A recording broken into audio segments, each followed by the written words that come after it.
In this video, I'll share 4 guaranteed methods for Wi-Fi, starting with the man-in-the-middle attack. Think of it as sitting between 2 people having a conversation, but they have no idea you're there. You're intercepting data between someone's device and the router. Using Kali Linux and BetterCap, you can turn yourself into the middleman. With this command, you start BetterCap to watch network traffic. Then, you'll want to find devices on the network using another command. The sneaky part comes next with ARP Spoofing. And just like that, you're in the middle, intercepting all traffic between the device and the router. It's like grabbing someone's mail, reading it, and putting it back without them ever knowing. Now, what exactly is ARP spoofing? ARP is like a phone book for your network. It links an IP address, which is like a phone number, to a device's MAC address, which is like the phone itself. ARP spoofing tricks devices into thinking you're the router, so they send all their traffic to you. To make this happen, you need to enable IP forwarding on your machine with this command, and then start ARP spoofing with another.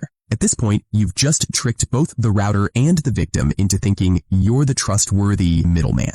Now that you're in the middle, let's have some real fun with DNS spoofing. If ARP is the phone book, DNS or domain name system is the internet's address book. When someone types in a website, DNS translates that into an IP address to help their device find the website.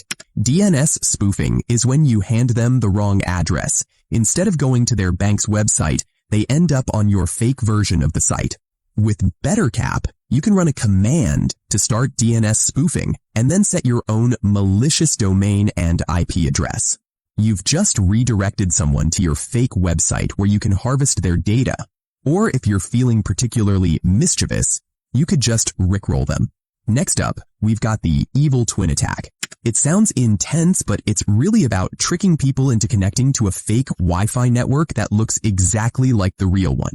Imagine setting up a Wi-Fi network called Free Coffee Wi-Fi and watching as people connect to it, completely unaware that they're connecting to a hacker.